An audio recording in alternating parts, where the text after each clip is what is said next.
ഞാൻ ഈ കുഞ്ഞ് ബിസിനസ് തുടങ്ങി ഇത് അന്ന് തൊട്ട് ഇന്ന് വരെ ചിന്തിക്കുന്നത് എന്ത് പുതിയതായിട്ട് ചെയ്യാന്നുള്ളതാണ്.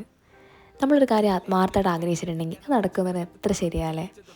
കാരണം നമ്മുടെ സാൻവിത ഒരു മാസത്തിനിപ്പുറം ഒരുപാട് പേരുടെ സ്നേഹവും സപ്പോർട്ടും അതുപോലെ കുഞ്ഞു കുഞ്ഞു ഓർഡേഴ്സുമായിട്ട് മുമ്പോട്ട് പോയിക്കൊണ്ടിരിക്കുകയാണ്. നമ്മൾ ജ്വല്ലറി ബിസിനസ് ചൂസ് ചെയ്തപ്പോഴാണെങ്കിൽ പോലും ഒരിക്കലും തന്നെ ചിന്തിക്കാത്തൊരു കാര്യമാണ് ഇത്രമാത്രം കോമ്പറ്റീഷൻ ഉണ്ടാകുന്നുള്ളത്. ഇപ്പോൾ ഒരുപാട് പേര് ചെറുതായിട്ടും വലുതായിട്ടും ബിസിനസ്സുകൾ തുടങ്ങുന്നുണ്ട്. അപ്പോൾ ഒരു കാര്യം പറയാനുള്ളൂ, നമുക്ക് ഏറ്റവും ഇൻട്രസ്റ്റ് ഉള്ളൊരു മേഖല നമുക്ക് ചൂസ് ചെയ്യാം. എന്നാൽ മാത്രമേ നമുക്ക് നമ്മുടെ കുഞ്ഞു കുഞ്ഞു തിരക്കിനിടയ്ക്ക് കുറച്ച് സമയം നമ്മുടെ ബിസിനസ് വേണ്ടി മാറ്റി വെക്കാൻ പറ്റുള്ളൂ. അല്ലാതെ ഇന്ന് തുടങ്ങി നാളെ നിർത്തി പോകുന്ന അവസ്ഥ വരരുത്. ഏറ്റവും നല്ലത് നോക്കി ചൂസ് ചെയ്ത് നമ്മൾ വിശ്വസിച്ച് ഓർഡർ പ്ലേസ് ചെയ്തവർക്ക് എത്തിച്ചു കൊടുക്കുക എന്നുള്ളത് നമ്മളെ ഉത്തരവാദിത്തം തന്നെയാണ്. അതുപോലെ തന്നെ കിട്ടുന്ന സമയത്തെല്ലാം നമ്മളെ ബിസിനസ് എങ്ങനെ ഗ്രോ ചെയ്യിപ്പിക്കാമെന്ന് ചിന്തിച്ച് ഒരുപാട് ടൈമൊന്നും കൊടുക്കാൻ പറ്റിയില്ലെങ്കിൽ കുറച്ച് ടൈമെങ്കിൽ കുറച്ച് ടൈം നമ്മൾ പ്രൊഡക്റ്റീവ് വഴി നമ്മൾ യൂസ് ചെയ്തിട്ടുണ്ടെങ്കിൽ നമ്മുടെ ബിസിനസ് എങ്ങനെ പോയാലും ഒരു ദിവസം അത് ക്ലച്ച് പിടിക്കും. തിരിച്ചു ഞാൻ നടന്നു തുടങ്ങി ഇനി യാത്ര വിജയത്തിൻ പിറകെ.